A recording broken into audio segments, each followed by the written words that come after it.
Hey everyone, and welcome to week 5 of Respiratory 4204.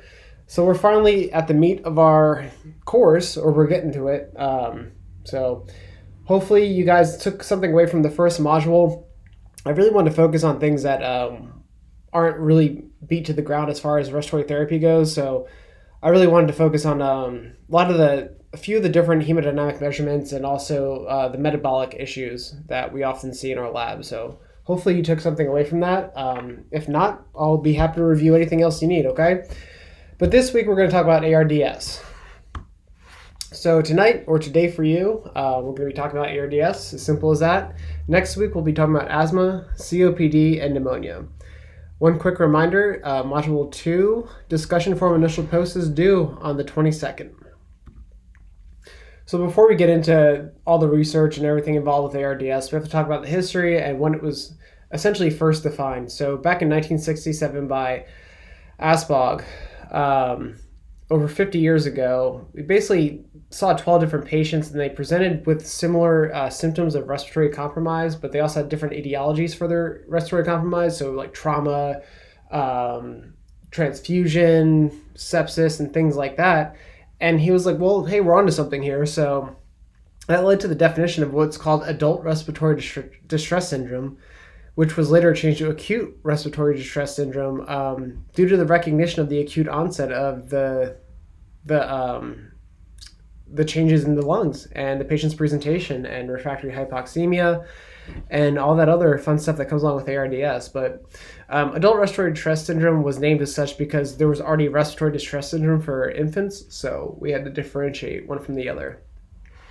So this kind of lasted. We had a bunch of different ways to define ARDS, different parameters, and then in 1994, the AECC, or the American European Consensus Conference, ended up defining ARDS with a definition that we held on to till about 2011.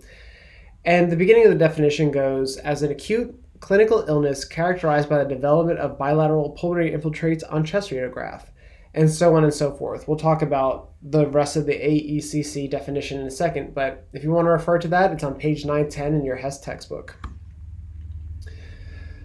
So that definition, either you saw it in your HES textbook or whatever it may be, it wasn't vague, and it was sufficient for our initial understanding of ARDS, but it left out quite a few things. So it left out the specific time frame for ARDS onset. So it didn't really take into account the acute factor of the definition of ARDS. The hypoxemia was only looked at as a PF ratio, can't talk, and nothing else. So not PEEP or anything like that we often consider nowadays. The chest x-ray interpretation was very ambiguous, and it led to some inter-observal reliability concerns. So that means that one person sees one thing and one person sees the other thing. So if this is diagnostic criteria, we might miss some patients because one physician or provider doesn't see bilateral pulmonary infiltrates. And so therefore we don't pursue these evidence-based strategies that we use to treat ARDS. And then also the AECC definition included pulmonary capillary wedge pressure of less than 18, I believe. And so that was basically to eliminate cardiogenic cause of pulmonary edema, so left atrial hypertension. And we got rid of that because that can be high even in ARDS, as we know. So, and also you need a pulmonary artery catheter to measure that, and putting those in every one of your sick patients nowadays doesn't really make much sense because one, not many people know how to use it correctly, and two, it's another invasive monitoring technique that we can look at other parameters to figure out. So here's the Berlin definition. So we had the AECC definition established in 1994, and then in 2011, conveniently in Berlin, we had the ARDS definition task force come around, and they wanted to synthesize all this information that we've gathered from studying ARDS, working with it, and then comparing it to the old definition and creating a new one, and a more inclusive one that was less ambiguous. So the Ards definition task force, which sounds like a superhero group, created these guidelines, and they're very simple. So there's 4 primary criteria. So your timing, your chest imaging, your origin of edema, and then your oxygenation. And your oxygenation is stratified into 3 different categories of mild, moderate, and severe. So the timing they established was within 1 week of a known clinical insult or new worsening respiratory symptoms. We'll get into the lung injury prediction scale or score in a second, but that can also help provide that clinical insult knowledge, so that background information you might need to make this consideration. Chest imaging, they kind of explained it a little more in depth, but they also offered with their literature provided clear definitions of what the x-rays would look like. So actual visual representations of what these x-rays would look like. So, but we held on to the bilateral opacities because that is present in the presentation of ARDS, but it's not explained by effusions, lobar lung collapse, or nodules, okay? The origin of edema, respiratory failure is not fully explained by cardiac failure or fluid overload. We need objective assessment, so we can look at an echo to exclude hydrostatic edema. We don't need a pulmonary artery catheter. And then our oxygenation. So we stratified our oxygenation deficits into mild, moderate, and severe. So we have less than 300, 100 to 200, and severe being less than 100, okay? And also you see the requirement for the PEEP to be greater than or equal to 5 centimeters water pressure when measuring those. So a quick comparison. So basically, as far as timing, the AECC never defined what acute means. So we defined that the Berlin definition as 1 week. The ALI category, or the injury category, it just basically said any patients with PaFiO2 of less than 300. So it was kind of confusing. So that's ALI as far as that goes. Then it was stratifying ARDS. So we basically just removed ALI to remove confusion, and we stratified it into mild, moderate, and severe ARDS versus ALI, and then so on and so forth. PF ratio less than 300 was determined as any sort of respiratory stress, or ALI, for the AECC. And then we had to establish a PEEP guideline because these patients are usually on some sort of PEEP, and it does affect your PF ratio. Chest radiograph. So basically, they clarified the criteria in the Berlin definition compared to the AECC, and then they created examples in their literature. Pulmonary artery wedge pressure, we did away with it in the Berlin definition. Prior to that, like I said, it was less than or equal to 18 millimeters of mercury when measured. They also said no clinical evidence of left arterial hypertension. So that provision was actually there. And our risk factors. So we have to look at the different presentations of the patients and their susceptibility to develop ARDS, and we have a very good idea of some things that will predispose someone who's coming to the hospital to develop ARDS. So the risk factors in there as far as us figuring out what's going on. And so the importance of all of these categories and why we keep looking into this is because identifying this disease process early on, or just identifying it in general, will help us take care of these patients and improve mortality. There's an older scoring system, so we're going to get into 2 different scoring systems here, the lung injury scale, and then this scoring system. The Murray scoring system has been used since 1988. It's been out for a while, but you'll see it often in your exams. It's in the ACCS. I don't really know why. It's another objective parameter to look at certain clinical endpoints and then determine if there's lung injury. The good thing about the Murray scoring system is that it had a little bit more of specificity and sensitivity when used actually for defining ARDS. But we also look at the chest radiograph. We look at the PF ratio. We're going to look at PEEP. So PEEP was included in 1988. And then compliance. Okay. So the compliance measurement, I think that's almost unnecessary because, we can understand a decrease in compliance without a change in PEEP or anything like that could indicate a worsening lung injury. So generally ARDS is associated with reduced compliance and increased elastance. Anyway, long story short, there's 4 criteria here, and each is on a scale from 0 to 4. So if you had 4s in all the categories, you're going to have a high score of 16. So anything greater than 2.5, the diagnosis of ARDS is established. 1 to 2.5, we have mild to moderate lung injury. So it's, again, pretty ambiguous. And a scoring of 0 is no lung injury. What you will often be asked in examinations of any sort or whatever, or if you have a physician who likes to use this terminology, is a chest radiograph score. So the alveolar consolidation confined to different quadrants. So you split the lung up into 4 quadrants like you would with the abdomen when you're talking about it. And if there's lung consolidation, all 4 quadrants, meaning bilateral pulmonary opacities that are diffuse, then you got a score of 4, and then you go down from there.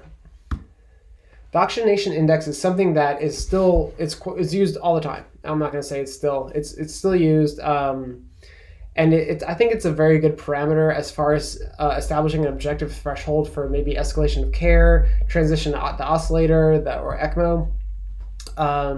But let's define it first. So basically the oxygenation index is an FiO2, whatever FiO2 you have on the ventilator, times your mean airway pressure, not mean arterial pressure, divided by your PaO2. So the idea behind it is that if you have a high MAP and a low PaO2 and a high FiO2, your O2 index is going to be high. If you have normal values, it'll be lower, okay?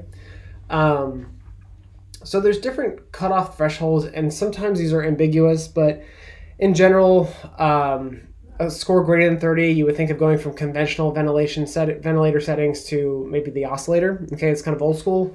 And then greater than 40, we go to ECMO. But what's interesting is that an oxygenation index of greater than 17 has been demonstrated to correlate with severely increased mortality rates. So 17 is a far away from 30, so should we knock this threshold down a little bit more? I like to think of ECMO initiation. We should start considering it when we're getting to this area right here, okay? You can also use this value to trend the disease severity and progression. So let's say you started with an OI of 25, and the next 2 days your OI is now at 15. Well, you're doing something right. So that's how I like to think about it. And here's our lung injury prediction score. Now this is a lot of numbers, and it seems kind of confusing and not as intuitive as, let's say, a 4-system scoring criteria or diagnostic criteria as the Berlin.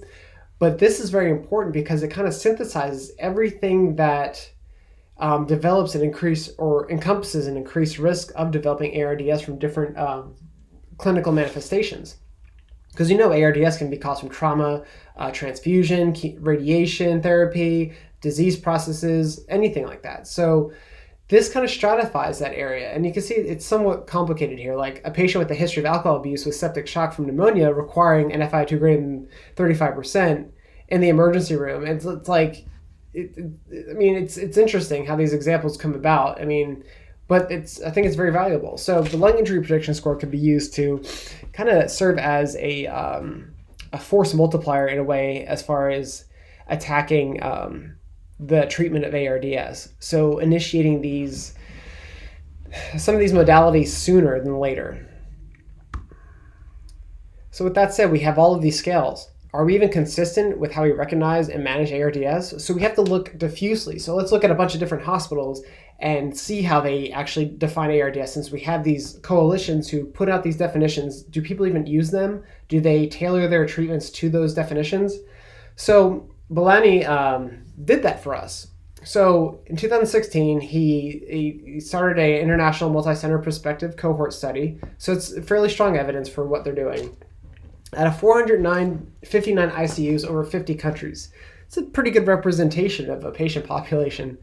The primary outcome was the ICU incidence of ARDS, and the secondary outcomes were assessed clinical recognition, ventilator recognition of ARDS, ventilator management, so how soon one went to maybe protective lung strategies, and the uses of adjunctive therapy such as neuromuscular blockade, prone positioning, inhaled nitric oxide, or oscillator ECMO.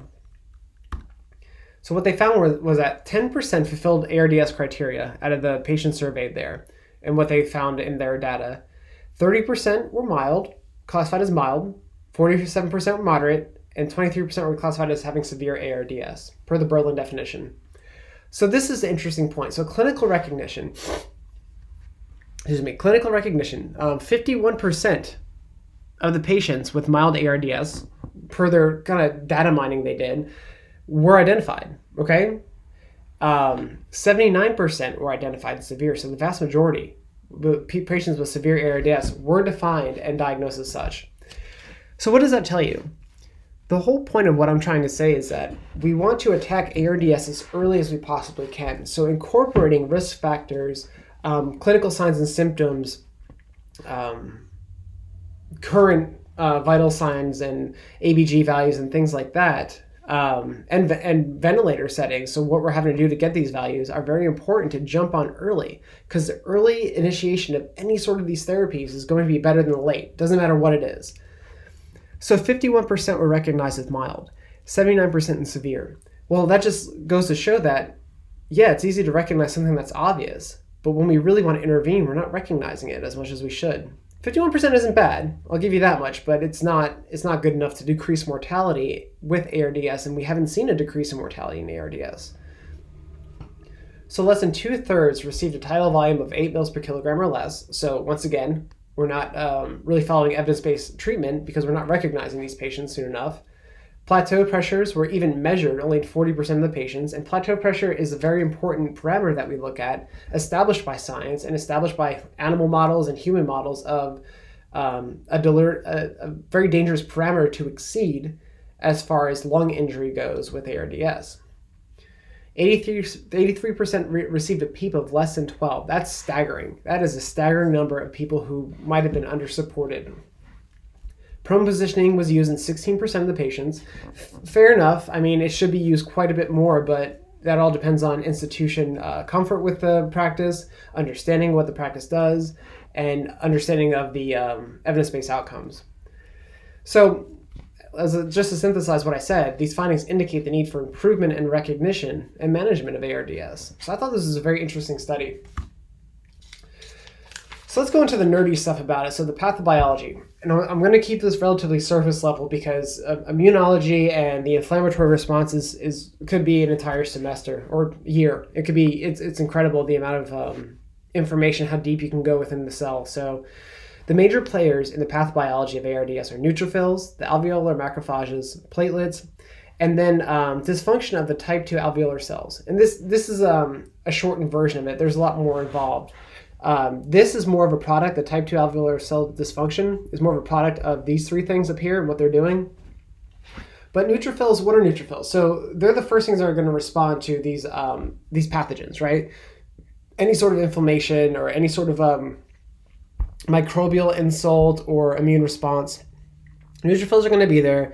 Neutrophils are going to try to reduce the infectious agent or defend the host by either phagocytizing whatever it is in there, releasing all these things that would injure the pathogen, opsonizing the pathogen. There's a lot of ways this can happen, and that can occur with platelets as well.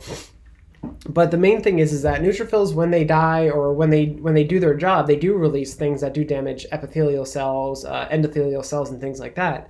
So they have reactive oxygen species, they have proteases, so things that degrade proteins, they have elastases, and those things are used to combat those pathogens.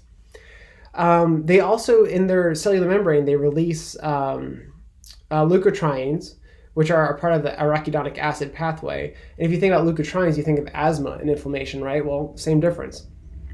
There's many different leukotrienes, but this is kind of an example of the inflammatory contribution of that in the neutrophil. And nets. So what nets are is when the neutrophil kind of explodes and releases this DNA, and it does that to trap things. So it creates a net, so to speak. So that in itself can be kind of gunky and can release also their intracellular digestive enzymes and things like that. So the proteases, elastases, lysosomes, and stuff like that. Alveolar macrophages, so those will participate in phagocytosis, right? And they'll also participate in a chemical signaling mechanism, so cytokines. And what that does is that it increases, so it's almost like a positive feedback loop. So it increases the amount of leukocytes that go to the site of inflammation, and therefore increasing the concentration of these things in the alveolus or the endothelium.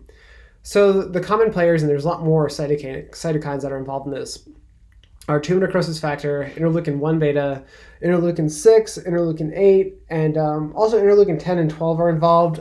10 is more of an anti-inflammatory interleukin. It kind of acts to inhibit this maybe positive feedback that it seems like it is. But we're not going to talk about that right now. So what these do is they'll either signal, and they'll be chemoattractants, meaning that they'll attract other leukocytes to the site of infection, or they'll act as a pyrogen, or they will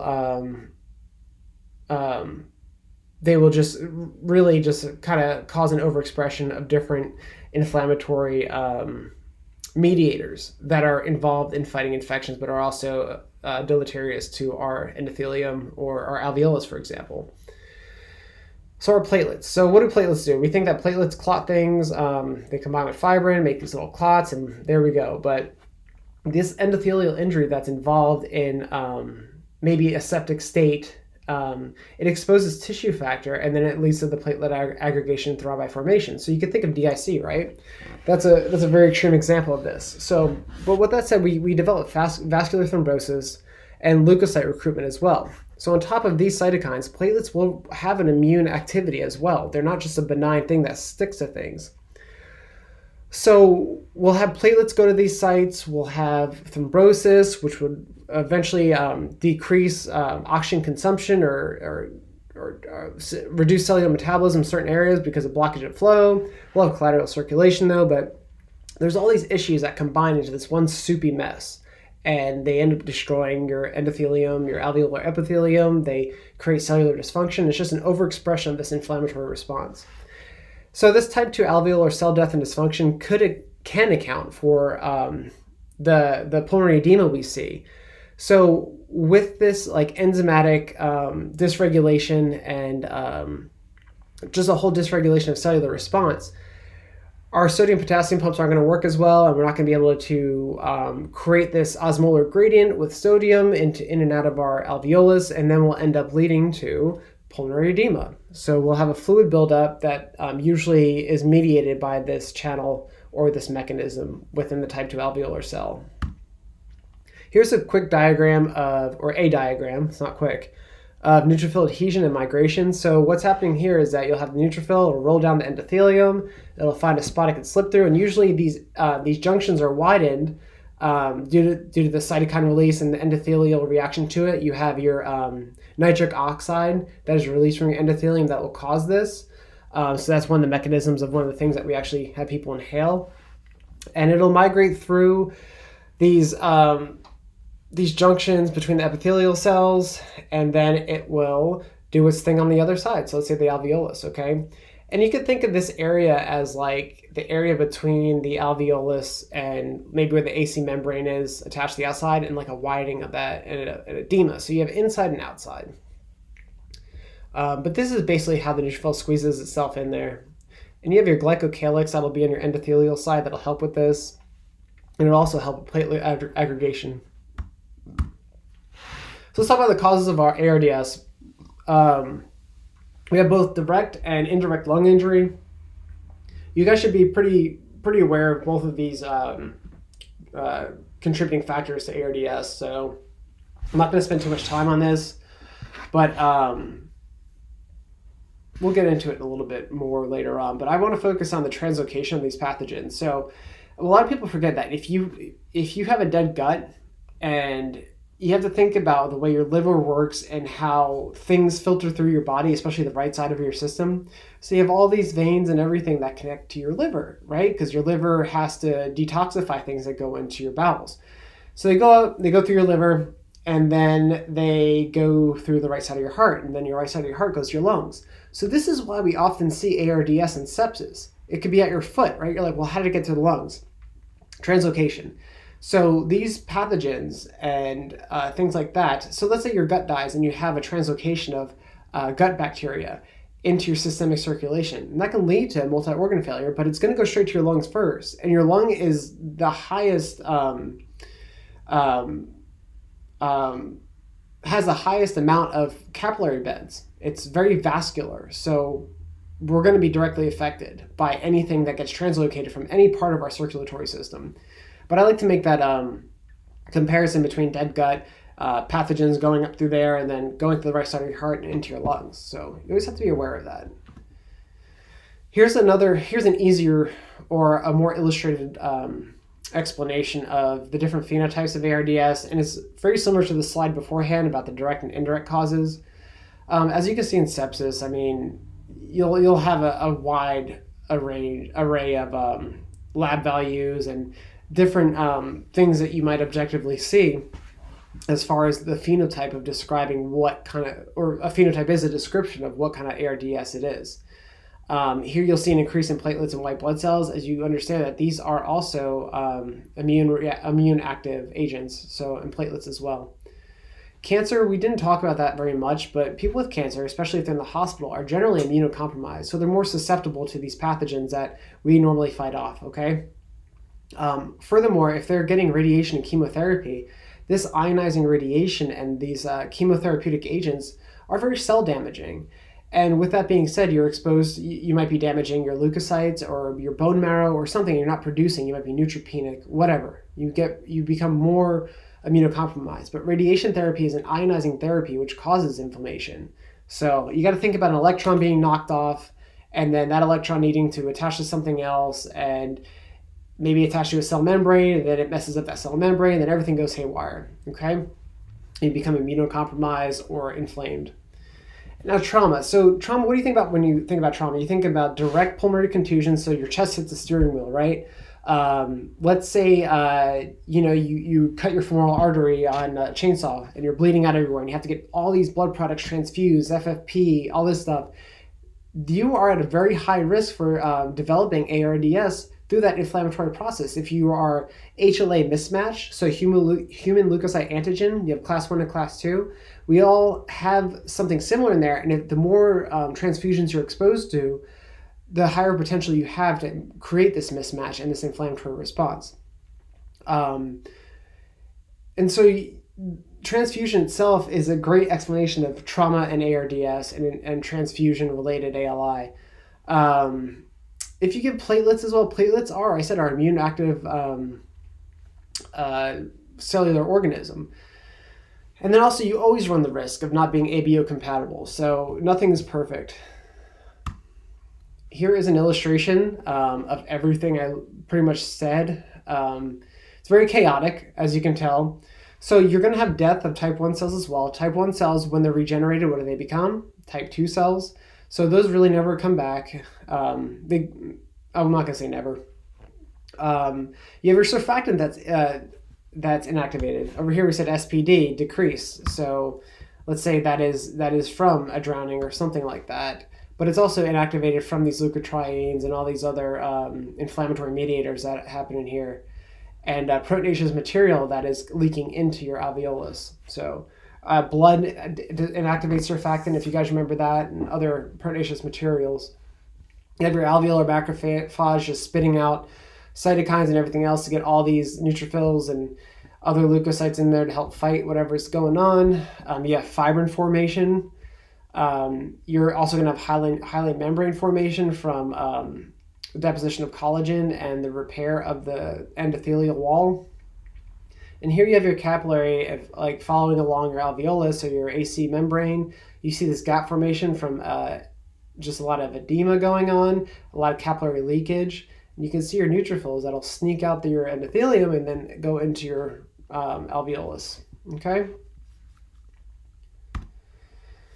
So our pathogens that we usually see, I'm not going to talk about every single one of these because the whole point is that anything as far as pathogenic causes of ARDS can contribute to its development. It just depends on the host factor. So if they're immunocompromised, like I said, what can happen in the hospital. So let's say that they've been hypotensive and untreated for a while and they end up having gut ischemia or other organ failure, and it makes them more susceptible to the translocation of certain bacteria.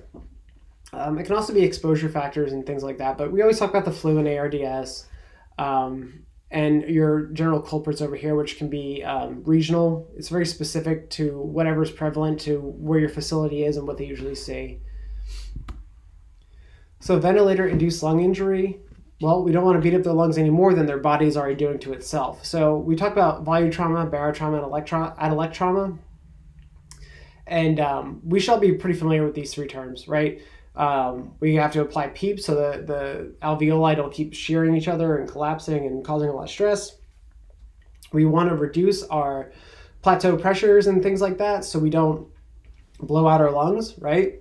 And then volume trauma. We don't want to increase that overdistension at the end, so we don't want to apply huge tidal volumes to little baby lungs that are all messed up from ARDS. So you can think about it as the peak of your volume pressure curve that you usually see, and that's usually synonymous with overdistension and volume trauma.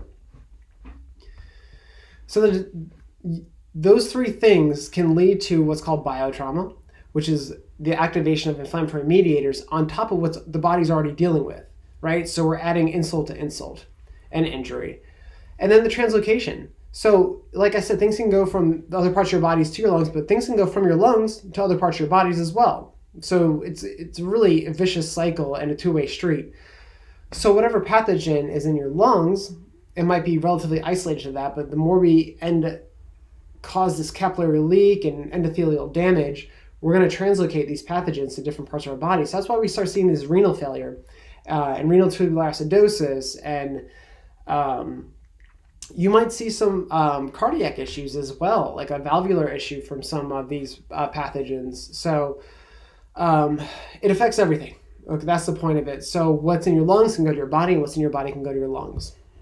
And we don't help this out by beating up their lungs and allowing that cycle to occur more often. So to reduce these, or reduce this risk, or reduce this incidence, in the year 2000, which we have to note is almost 20 years ago now, ArdsNet was developed. Okay, we all know what ArdsNet was and is, but just a review. So basically, they found a 31% mortality rate in people with low tidal volume in the low tidal volume group versus the 12 cc per kilogram group. Okay, and that's where this all came from, and with that lower plateau pressure. So we came up with these guidelines of how to deal with these patients. And honestly, this has bled over into general mechanical ventilation because we need to protect the lungs no matter what. If we're shoving positive air into anyone's chest cavity, we're going to cause injury if we don't respect these guidelines. So with these guidelines, so if we're dropping tidal volumes, even 4 cc's per kilogram, and let's say we're still getting 4 cc's per kilogram, we have their PEEP at 18, and we're still getting plateau pressures of like 32, we have to accept some form of permissive hypercapnea. And what's interesting, carbon monoxide and carbon dioxide both have some sort of anti-inflammatory effect. As you see here, carbon dioxide, so that's a buildup of its hypercapnia. We have reduced levels of protein leak, pulmonary edema, inflammation. It mediates free radical injury, and it's very interesting. It's seen in carbon monoxide studies, where there are inhalation studies of carbon monoxide, and I'm sure they work on the same mechanism. So carbon monoxide, you inhale it through what looks like an INO setup, and it's like 200 parts per billion, or it's very interesting, but we're not going to get into that. But anyway, so not only does permissive hypercapnia allow us to not damage our lungs even more, but it lowers our threshold for people to freak out. And second of all, it can also have some sort of beneficial effect, but it's not well stated yet. We also have neuromuscular blockades. So we're going into like the interventions and the studies of how we're dealing with this outside of the ventilator right now. So back in 2010, there was the Acute trial, and basically they used Cystat, and they had the criteria of patients with a PF ratio less than 150, PEEP greater than 5, so on and so forth. They would initiate a neuromuscular blockade. And they found that it had a positive impact on mortality and reduced ventilator days and reduced ICU length of stay. So everyone's, oh, it's a great idea. But the key is to initiate this within 48 hours of recognition of this inclusion criteria for the study. The problem is that that's been taken out of context and applied to anyone that's developing ARDS and just using that threshold. We have to be cognizant of what's going on with our patient. So, but it is a good thing to use neuromuscular blockades. And Grau, I can't say this guy's last name, but they hypothesized, like no one really knew why these people were doing better. They just assumed that they weren't fighting the ventilator as much, which they're not wrong. So paralyzing someone's going to improve your patient ventilator synchrony. But we have to think about paralyzing a patient with respect to reduced lung compliance. I mean, sometimes, I know you guys have probably seen this, you paralyze a patient and then you can't do anything with them. Everything just shuts down even more. They actually had their chest wall contributing to some sort of a little bit of a contribution to keeping the elasticity in their lungs, that's what the chest wall does too. So, but they found that it improves ventilator synchrony. It decreased oxygen consumption. Well, again, if you're paralyzed, you have a lot less metabolic demand, right? You're not shifting around the bed. You're not using accessory muscles to breathe or muscles at all. And then it decreases systemic inflammatory response. So that could be associated with the proper titration of ventilator pressures and parameters. Could be associated with lack of anaerobic metabolism, things like that. But we have to use it early. and sicker patients respond better. So, I think that's pretty much doesn't need to be stated. But the key thing to understand, neuromuscular blockade should be initiated within 48 hours of recognition of severe ARDS. Let's just say that in sick patients, very sick patients, they're already sick. So the oscillator, should it be abandoned in this treatment? Yes and no. So here we have kind of support for the use of the oscillator. And the reason being is that it does have its place, I think much less so with APRV gaining ground. Because with APRV, you can use a conventional ventilator and go back and forth, right? So you can be on APRV, it's not working out too well, then you switch over to whatever. Some ventilators do offer an HFOV, but oftentimes you have to get the oscillator out. You have to set it up, you have to disconnect, you have to do all this stuff, and it is kind of a pain. But I do agree with this statement that early implementation, just like anything else, in a patient with severe ARDS, it might be beneficial. But the problem is that clinician comfort with using HFOV, since it hasn't been used that much often in recent years, RT comfort, and understanding actually how to set the thing. Because oftentimes it's not set appropriately. You really want to focus on increasing your frequency to maintain that kind of alveolar stasis and oscillate your pressures around that mean airway pressure rather than having the opening and closing that you see with conventional mechanical ventilation. That's the reason we use this. Prone positioning is another adjunct therapy, and I think it's a great adjunct therapy, but just like the oscillator and everything else, it depends on hospital clinician comfort, staff comfort, nursing comfort as well, and training, and RT comfort and training. Flipping a 300-pound patient over who is very tenuous is scary, and it's not easy, but the benefits are there. Just like anything else, we have to initiate this early. Okay, everything looks bad if the patient's on their deathbed. So the Permissive study, it was a good study. It was a little underpowered as well, just like many of these studies are. But basically what they did was they allocated patients to one group or the other, and then the prone patients they found fared much better. So there was a significant decrease in 28-day and 90-day mortality in these patients with severe ARDS. But what they did was they would prone the patients, and I believe the mean prone time was like 4 days, or length of proning was about 4 days, like they'd flip over and off, and they would prone patients for like 16 hours. It's a long time. Where I worked at Duke, we only proned for about 8 hours. So, when we're starting to deviate from what the study actually did and their benefits, like are we even translating that into care if we're not following what they found with those parameters? So, but the thing is that proning someone for 16 hours that's a long time, and the way the blood shifts in the body and what can happen, I guess the other side, it's kind of iffy. I've seen someone prone for 16 hours and you flip them over, it looks like they got pulled out of the bottom of the lake with all the fluid that's accumulated in their face and everything like that. But that begs the question, if I'm only proning for 8 hours versus 16 where the evidence has been shown to show benefit, are we really, doing the right thing? So, but proning is good. If you guys don't understand the physiology behind it, basically we're just redistributing where air goes in the lungs and pressure versus when the patient's supine. So we'll improve REQ mismatch, we'll aerate previously closed dependent lung regions. And it's a very good practice, and I hopefully that your institutions incorporate that more often than not. I don't think we did that enough at Duke, to be honest with you. So APRV. I have a love-hate relationship with APRV, and this is also because people don't know how to set APRV, but they act like it saves. It's a godsend. I don't know if this occurs where any of you guys work, but some institutions, they treat APRV as what's a quote-unquote lung conditioning mode, and it's not that. It's not that at all. So, for example, this specific institution will put a patient on APRV, and if they're switched to conventional mechanical ventilation, they have to go through lung conditioning, where they get disconnected from the ventilator, have their ET tube clamped, and then they get bagged. It's a mess.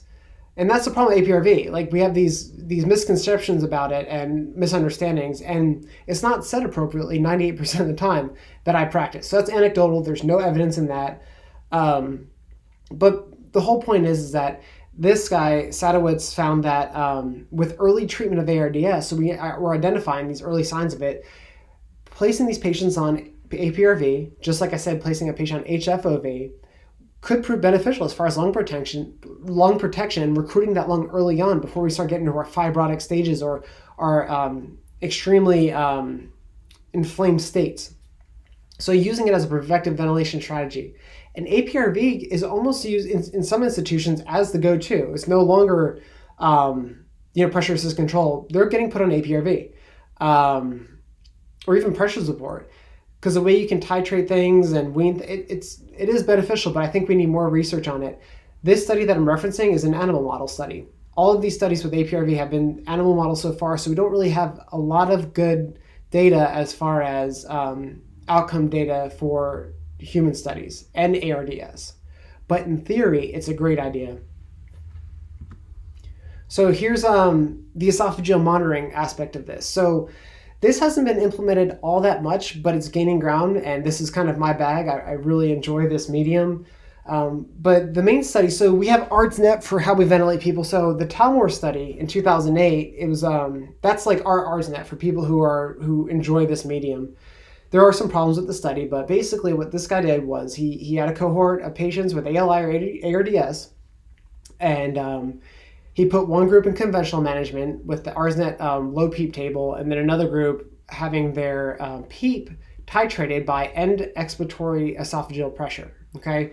And that value should be greater than 0. In his study, he had from 0 to 10 centimeters of water pressure. And that represents the PEEP that your lung's actually seeing, okay? That's the idea behind it. We can get more in depth with it later.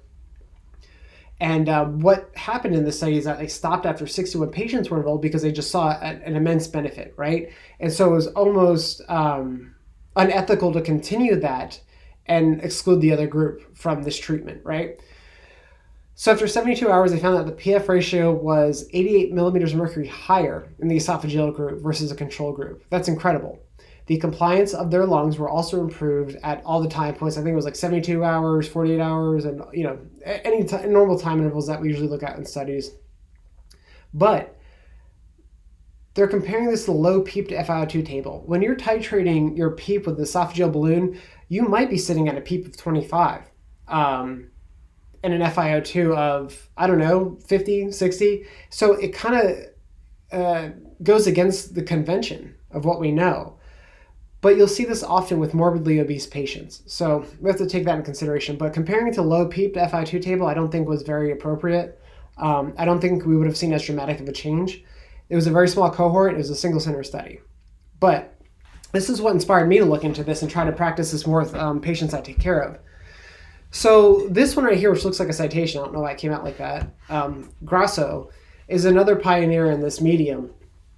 And this study inspired my current research to look at ventilation pressures on ECMO, but prior to that, this guy was going to use or try to propose the use of transpulmonary measurements as ECMO selection criteria. And this I also implemented where I was working as well. So just think of it this way. You have someone who's borderline ECMO candidate, right? They're maxed out on everything. They're getting worse and worse on terminal ventilator settings. Sometimes if you put an esophageal balloon catheter in there and it's in there appropriately, you can see that they're actually being under-supported by what's being represented by proximal airway pressures on the ventilator. Because the ventilator gives you pressures that only show your entire respiratory system. It doesn't partition your chest wall from your lungs.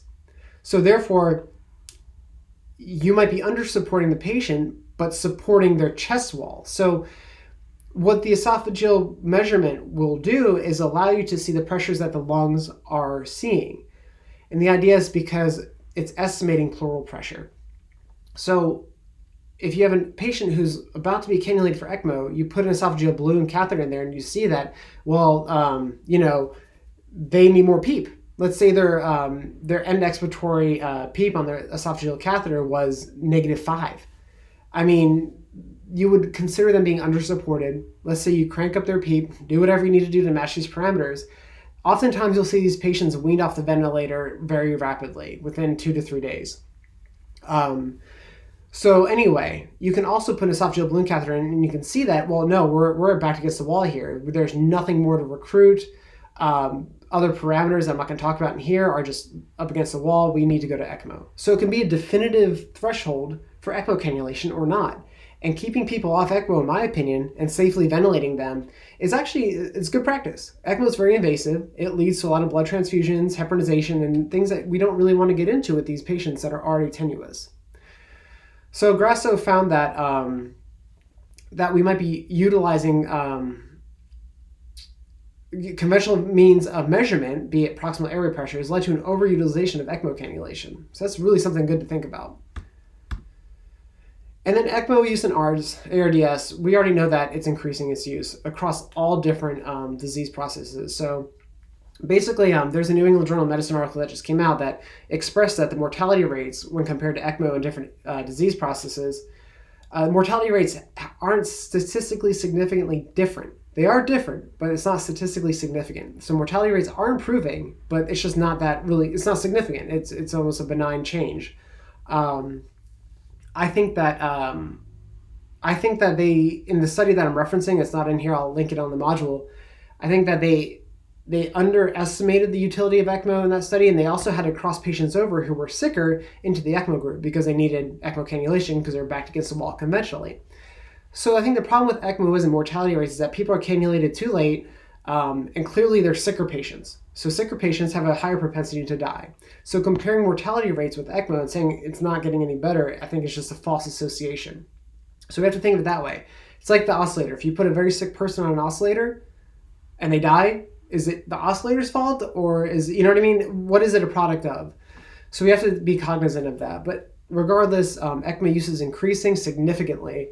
And with that said, experience and institutional awareness is going to increase, and I think mortality rates are going to improve.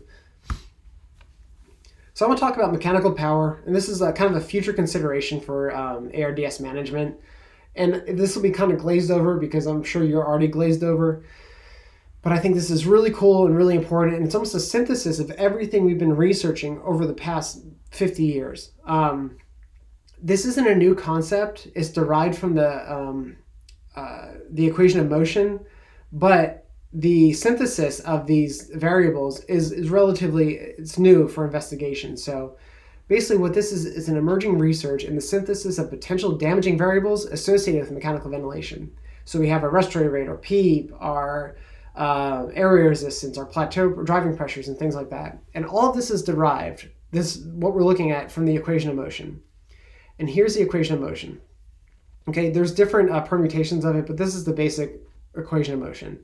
Oftentimes PEEP is left out, but since we're talking about mechanical ventilation, I'm going to add PEEP in there. And so this represents the pressure of the respiratory system and all things that contribute to that. So every part of the equation represents some form of pressure added to the system. So if you take that equation and translate it to mechanical power as a representation of joules, so energy it takes to expand the lung, we have some sort of parameter we can work with as far as maybe singling out or synthesizing at the same time how much power is actually going into the lungs and creating an objective measurement of what's doing what. So we measure this in joules per minute. That's how we're looking at this value. So energy expenditure per minute. And so if we integrate some of the variables in the equation of motion, we'll get something that looks like this. And this is how we're going to determine our power, our mechanical power to our lungs. And that's a joules per minute. This factor right here converts centimeters of water pressure to joules. So that's why that's there. And all these factors are just different combinations of the equation of motion with respect to inspiratory time, different volumes that we're comparing and combining. We have our PEEP included in there. But if you notice, our respiratory rate is multiplied by all of this. So respiratory rate plays a big role in our mechanical power, because if you think about it, we're applying all of this pressure in a cycle and over again. And respiratory rate indicates over and over again. So that's our per minute, joules per minute. So without going too in depth with it, because it can get very, very technical, here's two graphs from the study that I'm referring to by Gattinoni. And this is the best way to describe how the synthesis of these different pressures translates into what we can focus on as far as tailoring our mechanical ventilation settings. And what's interesting to see, if you look, there's a little bit of a curve to this, a little bit of an exponential increase when we have an increase in these parameters. So our tidal volume, our flow, and our driving pressure. And we already know that these things cause issues, but we don't know how much. We just say, oh, we've seen this in studies. So this is the synthesis of all this information. We see here that respiratory rate also, the increase in respiratory rate parallels this change, but it doesn't create as significant of an increase in mechanical power per unit of these measurements. And what's interesting here, what I think is most interesting, is the PEEP, the linear effect of PEEP, which makes sense because PEEP is constant, right? So the more we increase PEEP, the higher our baseline mechanical power is increased. So these are all things we need to consider with our titration of our pressures. But I think it's interesting because it kind of almost confirms what we think about driving pressure and tidal volume. Flow is very interesting as well. And we don't really focus on flow that much, do we?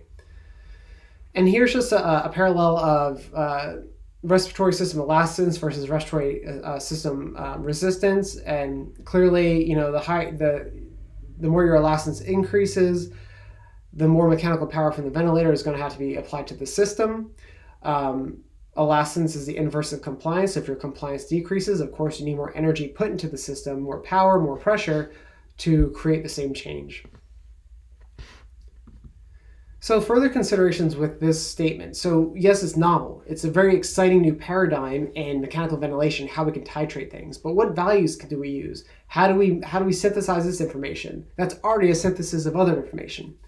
Well, some people since that study, so that was 2016, have looked at different effects on those parameters that we talked about and trying to maybe establish some sort of hierarchy of what needs to be focused on. So what was interesting in the most recent investigation that I've read about mechanical power and what to look at was by Colino in 2019, this year. And remember we said that PEEP's effect is linear? Well, he's saying that PEEP's effect is actually underestimated and that we rely too much on PEEP as far as protecting the lungs and actually is very damaging to our lungs. I do agree with him because it is a constant pressure we're applying throughout every respiratory cycle and it increases our baseline.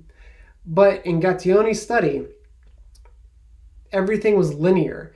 They were compared to constants. So we can't account for the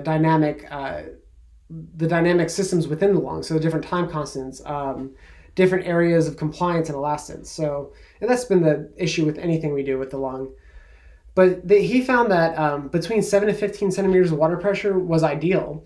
Anything below that caused too much atelectatic trauma and shear stress, and anything above that caused a lot of overdistension and volume barotrauma. And this increased exponentially after 15 centimeters of water pressure. He found that the threshold power, joules per minute, was about 13 joules per minute plus or minus 1. So we're starting to establish thresholds now. Gattioni's study didn't really establish any thresholds, which is fine. So we're starting to look at this value, and we might be able to start titrating things to that, okay? It's going to be very complicated. It's going to take a long time. This is a huge shift in understanding. So, not understanding, this has been there for a while, but a huge shift in maybe clinical change. So this begs the question for me at the end of the day with ARDS treatment. We talked about tidal ARDSnet, now we're talking about mechanical power, and then we've also talked about driving pressure, which I left out a little bit. But driving pressure is a huge determinant in lung injury. And it's been stated that a driving pressure greater than 15 centimeters of water pressure has a significant increase in mortality rates. And this is in passively breathing patients, so paralyzed patients.